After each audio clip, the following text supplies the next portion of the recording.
दो लोगों को अल्लाह सजा दुनिया में ही देता है। कितने लोगों? दो लोगों को, दो तरह के जुल्म करने वालों को सजा दुनिया में दे दी जाती है। नंबर एक, जुल्म करने वाले सजा दुनिया में ही पाए। कभी पड़ोसी पे सितम ना करना, कभी तंग ना करना पड़ोसी, वरना वो दिन आएगा कि खून के आंसू रोने पड़ेंगे। जितना सताओगे पड़ोसी को, उससे बुरे दिन तुम्हारी जिंदगी में आए। आज तो मजाल है, जिसके पास पावर है, जिसके 4 बेटे लट्टे चलाने वाले, वो तो फिर किसी से दबी नहीं रहे। वो कह रहा देख लूंगा, बोले अरे बुरा गुड्डू कट्टू पप्पू को आज लट है ना, आज कुछ भी कर ले, लेकिन एक दिन वो भी आएगा कि जिस दिन तेरी हड्डियां साथ छोड़ेंगे, तेरी कमर का दर्द बढ़ जाएगा, तेरी ज़बान नहीं खुलेगी पूरी तरह, तब तेरे बेटे भी तेरे साथ खड़े नहीं होंगे। आज इन्हीं बेटे के जोर पे ना गरीब को जीने नहीं दे रहा। कह रहा निकलना बंद कर दूंगा यहां से, निकलना है कि हवा में मेरे आगे निकले। ये ताने होते हमारे, किसी पे सितम न करना। जानते हो, मुझे बात याद आई, एक बादशाह था, उसका महल था, महल, बादशाह का महल। तो महल के एक कोने में ना अंदर को दब के थोड़ा सा एक बूढ़ी का झोंपड़ा था, बूढ़ी औरत का छप्पर। बादशाह चाहता था कि ये छप्पर हट जाए और मेरे महल की दीवार सीधी हो जाए, ये बादशाह चाहता था। और औरत भी बूढ़ी थी और बड़ी पक्की थी। उसने कहा जान दे दूंगी लेकिन हवेली नहीं छोड़ूंगी। का बुढ़िया इस छप्पर में क्या रखा, इससे बड़ी जमीन ले ले, हम बड़ा मकान बना देते हैं। उसने कहा नहीं, ये मेरे बुजुर्गों की यादगार है। आज कितने बेवकूफ है ना, जैसी अब्बा हमारे कह रहा मकान तोड़ो जल्दी से, नया बना, ये पेड़ काट दो, ये आंगन में अच्छा नहीं लग रहा। ओ बेवकूफ है वो लोग जो अपने बड़ों की यादें मिटा देते हैं। तुम नहीं जानते हो, जब बाप कब्रिस्तान में होता है ना, तो इसी पेड़ के साये में बैठ के उसके दामन की हवा का एहसास हुआ करता है। जिन दीवारों को बड़ी तेजी से गिरा देते हो ना, यही दीवारें अपने बुजुर्गों की ताकत का एहसास दिलाती हैं। इन्हीं हवेलियों को तोड़ने वाले पुराने लोगों की यादगार मिटाया ना करो, मिटाया ना करो। अब्बा मरा नहीं, फौरन उसने कहा पूरी ने नहीं दे सकती, कहा तुझे बड़ा मकान दे दिया जाएगा, कहा बड़ा मकान तुम्हें मुबारक हो, मैं बड़ा मकान नहीं चाहती हूँ, मुझे मेरा छप्पर काफी है। सबने समझाया नहीं मानी, कहा क्यों नहीं छोड़ना चाहती। तब उसने कहा था कि इस मकान से मेरे बुजुर्गों की यादें जुड़ी है, इसके छप्पर में मेरे बाप की यादें हैं, इसकी दीवार में मेरे खानदान की यादें हैं। अगर ये छप्पर दीवारें चली गई तो मेरे बुजुर्गों की याद चली जाएगी। ये कह के वो इनकार करती रही। बादशाह इंतजार करने लगा। एक दिन जब वो औरत किसी काम से बाहर गई, बादशाह को मौका मिल गया। उसने जल्दी जल्दी भीड़ लगा करके उस हवेली को हटाया, छप्पर को हटा करके महल की दीवार सीधी कर दी। कुछ वक्त के बाद जब पूरी रोटी उसने देखा उसका वहां पे मकान नहीं था। उसने पूछा क्या हुआ, का बादशाह ने दीवार सीधी कर ली है, तेरा छप्पर तोड़ दिया गया है। उसने एक चीख मारी, आसमान की तरफ देखा और रोक के कहा मालिक, जब मेरा मकान तोड़ा जा रहा था मैं तो नहीं थी, मगर तू कहां था, तू बता दे, क्या तू ये मकान नहीं देख रहा था? तेरे सामने मेरा मकान तोड़ा गया है, या अल्लाह फैसला फरमा दे। जैसी उसने इतना कहा है, अल्लाह ने बादशाह के पूरे महल को ऐसे की जमीन के अंदर धसा दिया, दफन कर दिया और दुनिया को बता दिया वो लोगों को जुल्म न करना, इसलिए कि जालिमों को सिरा दुनिया की में दिया जा। नंबर 1 जुल्म करना, जालिम को दुनिया में सजा दी जाती है। नंबर 2 माँ बाप के नाफरमान, इनको भी सजा दुनिया में ही दी जाती है। माँ बाप के नाफरमान, माँ बाप को तकलीफ देने वाले, माँ बाप को दुख देने वाले, ये दुनिया ही में सता के मरेंगे। ऐसे नहीं हो सकता कि आपने बाप पे लट फेरा और अपने बेटे को आईपीएस बना के तुम समझते हो तुम मर्सिडीज में घूमोगे। वो दिन नहीं, वो दिन जब तक नहीं आएगा कि तुम्हारा बेटा तुम पे चप्पल बजाए, उससे पहले तुम्हें मौत नहीं आने वाली है। इसलिए नौजवानों से कहना चाहता हूँ, माँ बाप की इज्जत करो, माँ बाप की कदर करो, ये सबसे बड़ी दौलत है, ये सबसे बड़ी दौलत है। आप जानते हो ना नौजवान, आज ना बड़ी आसानी से कह देते और अब्बा बड़ा खराब है, मौलाना दरा कभी अब्बा पे भी तकरीर कर। हाँ ऐसे भी लोग कहते अब्बा पे भी तकरीर कर दो, अब्बा बड़ा खराब है। याद रखिएगा, बाप कोई खराब नहीं होता है, बाप कोई खराब नहीं होता है, खराब होती है हमारी सोच। क्या बाप इतना खराब है, मैं जमीन ही नहीं दे रहा, मैं मजदूरी कर रहा हूं। तो सुन, वो मालिक है, शरीयत ने उसे हक दिया, वो बिल्कुल ना दे। आप कौन होते हो जबरदस्ती लेने वाले? आप कौन होते हो जबरदस्ती लेने वाले? बाप बाप होता है। और कह रहा जी अब्बा हमसे प्यार ही नहीं करती। कहा क्यों? कहा मुझे कुछ हो जाए तो अब्बा बैठा रहता, लेकिन अम्मा बहुत प्यार करती है। कहा क्यों? कि एकदम रोने लगती है अम्मा। याद रखो, माँ इसलिए जल्दी रोने लगती है क्योंकि उसका दिल नर्म होता है, और बाप इसलिए नहीं रोता क्योंकि वो घर का सुकून होता है, पिलर होता है एक फैमिली का। अगर वो टूटा तो परिवार टूट जाएगा। अगर वो भी रो दिया तो कोई तसल्ली देने वाला नहीं बचेगा। आप कैसे कह सकते हो आपका बाप प्यार नहीं करता है? ना आजमाया हो तो आजमा लेना। कभी आप काम से देर से वापस आओ तो अगर माँ बेचैन होती है तो नींद अब्बा को भी नहीं पड़ती है। वो भी बार बार पूछता, आया ना अभी लड़का, आया कि नहीं अभी लड़का? क्यों पूछ रहा है? इसे सो जाना चाहिए ना। खुदा की कसम, बाप भी ना तुमसे माँ की तरह प्यार करता है। ये अलग बात है, वो तुम्हें रो के नहीं दिखाता। कितना प्यार करता जानते हो? कितना प्यार करता। सिर्फ आंसू ही ये प्यार की जमानत नहीं होते, कुर्बानियां भी प्यार की जमानत होती है। कुर्बानियां जिनके लिए माँ बाप छोड़ देते हो ना, जिस दिन तेरी रीढ़ की हड्डी टूट गई ना, उसी दिन तलाक लेके निकल लेगी। हाँ, एक अमीरजादा एक्सीडेंट हुआ, कमर की हड्डी टूटी, उसके हाथों ने काम करना छोड़ दिया, बीवी ने कहा तलाक दे, तुझसे अपने कपड़े नहीं पहने जाते, तू मुझे क्या रखेगा? उसने रो के कहा था, कई साल बीत गए, जब भी आंख खुलती है ना तो मेरे बिस्तर पे मुझे मां नजर आया करती है, मुझे बाप नजर आया करता है। इनके लिए माँ बाप छोड़ दिया आपने। अब्बा से कह रहा होश में रहना, मेरी बीवी से कुछ मत कह दे। हाँ, उसकी कोई गलती नहीं है, गलती सारी तुम्हारी है। बाप 22 साल पढ़ाते और बीवी एक रात में पढ़ा के पेटेंट कर देती है। मैं ये नहीं कहता कि अपनी बीवी का हक मारो, मैं ये नहीं कहता बीवियों को सताओ, मैं ये नहीं कहता किसी की बेटी की आंख में आंसू लाओ, लेकिन मैं ये कहता हूं कि बीवी का भी हक अदा करो और साथ में माँ बाप का भी हक अदा किया करो। माँ बाप का भी।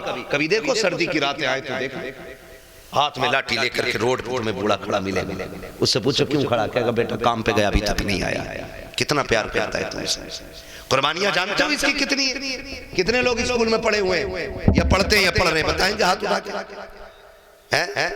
माशाअल्लाह, आप लोगों ने, इतने लोगों ने स्कूल में पढ़ाई की है। चलो कोई बात नहीं, हम नहीं पढ़े तो इंशाअल्लाह अपने बच्चों को पढ़ाएंगे इंशाअल्लाह। वादा करो इंशाअल्लाह बच्चों को पढ़ाइए। और एक नारा याद रखो, आधी रोटी खाएंगे, ये नारा याद होना चाहिए। आधी रोटी खाएंगे, बच्चों को पढ़ाएंगे, क्योंकि वो दौर नहीं है कि आप अपना हक बम बारूद और तलवार से लें। अब दौर कलम का आ गया, कलम का आ गया। आप लाख कोशिश कर लें आपकी बस्ती आगे बढ़ जाए, अगर जाहिर रहोगे तो आगे नहीं बढ़ेगी। आप 1 लाख कोशिशें कर लेना क्या आपकी बस्ती का नाम हिंदुस्तान के मशहूर कोनों में आ जाए। चाहो जितनी चाहो ताकत लगा लेना, अगर अनपढ़ रहोगे आगे नहीं बढ़ सकते हो। चाहो गारंटी है मेरी, अपने बच्चों को IAS बना दो, IPS बना दो। अगर बस्ती छोटी भी है, हिंदुस्तान की बड़ी किताबों में नाम आएगा, हिंदुस्तान की बड़ी महफिलों में नाम आएगा।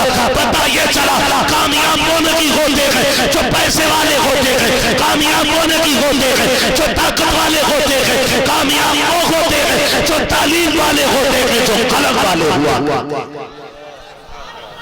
इसलिए पढ़ाएंगे इंशाअल्लाह।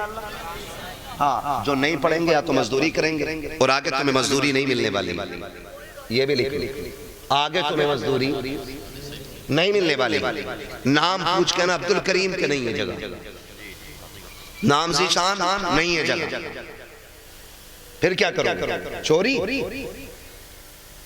डकैती, या फिर भी खुदारा बदल दो अपने आप को। बच्चों को पढ़ाओ, बच्चों को पढ़ाओ, इसलिए कि जो चीज बम बारूद से हासिल नहीं की जा सकती वो कलम से हासिल की जा सकती है। और ये जो बहाने बनाते हैं ना, ये बहाने नहीं यार, असल में बताया मैं ना, मुसलमान था इसलिए फेल कर दिया। ये मुसलमान की वजह से फेल नहीं हुए, ये फेल इस वजह से हुए हो कि तुम 8वीं क्लास तक गांव के स्कूल में जाकर के खिचड़ी खाते रहे। 10वें का एग्जाम आया, तुम्हारे बाप ने मास्टर से कर ली सेटिंग या तुमने, और पास कराने के उसे 2-4 हज़ार दे के नकल करके पास हो गए। तो जो हाई स्कूल में नकल करके पास होगा वो किसी लायक नहीं हो सकता है। हो सकता है? बोलो, नहीं हो सकता ना। मैं तो ये कहता हूं किसी मर्ज का इलाज बन जाओ। फिर मरीज धर्म नहीं देखते। जब पेट में दर्द होता है ना तो मरीज दवा ढूंढता है, धर्म नहीं। आप बनो तो किसी चीज का इलाज। हम तो बोझ बन के रह गए जमीन। हम एक बोझ से ज्यादा कुछ नहीं है जमीन। किसी मर्ज का इलाज नहीं है। मुझे एक बात बताओ, लॉकडाउन लगा, तुम्हारे गांव में भी लगा है भाई? हाँ, तुम्हारे गांव में लगा था क्या नहीं, ये पूछ रहा हूं। है बीड़ी का बंडल क्या रुपए का बिका? हाँ, और वो तंबाकू जो खाते हैं वो क्या बोलते हैं, खैनी? वैसे कितने की मिलती है? और उसके लिए भी कितनी जोखिम कर रहे थे? पता चल जाना कलुआ ने दुकान खोल रखी है तो कह रहा अच्छा, तो ना कहा दुकान तो बंद है, कहा नीचे को हाथ डालिए खुद अंदर से मंडल निकल जाएगा। यही था ना। कितना भरोसा एक दूसरे को हो गया। न लेने वाला देने वाले को देख पा रहा था, न देने वाला लेने वाले को देख पा रहा था। इतना भरोसा। 50 का नोट सरकाया अंदर, खैनी बाहर। अच्छा ये बात बताओ, उस टाइम में किसी ने किसी का मजहब पूछा? बोलो, धर्म पूछा किसी ने? नहीं ना। क्यों? मजबूरी है। हाँ, मजबूरी थी ना। मजबूरी ये थी कि जहां से चीज मिले वहां से ले लो। सरासर लॉकडाउन लगा, तुमने सबसे दोस्ती के हाथ बढ़ा लिए, फिर कोई दीवार और कोई फासला नहीं रह गया था। मुझे बता तो सकी, अगर जरूरत कोई बन जाता है तो फिर सैयद भी शेख के दरवाजे पे खड़ा है, शेख फकीर के दरवाजे पे खड़ा है, फकीर तेली बड़ाई के दरवाजे पे खड़ा है। अगर जरूरत न हो तो एक दूसरे को जलील समझते हो, अगर जरूरत न हो एक दूसरे को बगल में नहीं बैठा पाते हो। इसलिए मैं कहता हूँ ऐसी जरूरत बन जाओ, इतने काबिल बन जाओ कि साथ देख के नहीं, काम देख के लोग दौड़े और ये कोई न पूछे कि साथ का बंदा है, ये देखे इलाज कैसे करेगा। खुदा की कसम तुम लायक बन जाओ, कामयाबी तुम्हारे कदमों तक दौड़ी चली आए। करेंगे इंशाअल्लाह कामयाबी हासिल। पढ़ेंगे बच्चे, पबजी कितना खेल ले भाई, और कौन सी फ्री फायर, मोबाइल चलाते हो? ये तो अभी लिए बैठे हाँ ना। मैं आपको बताऊं बच्चों एक बात, पढ़ते हो? तुम में से कितने बच्चे पढ़ते हैं? हाथ उठाएं। कितने बच्चे पढ़ने जाते हैं स्कूल, मदरसा या किसी भी जगह है ना? इतने बच्चे पढ़ने जाते हैं। खूब तरक्की करोगे। बैठो जरा, हाथ नीचे रखो मेरे बेटे। मैं जो नहीं पढ़ रहे ना उन बच्चों से मैं कहूंगा पढ़ो, आप पढ़ो।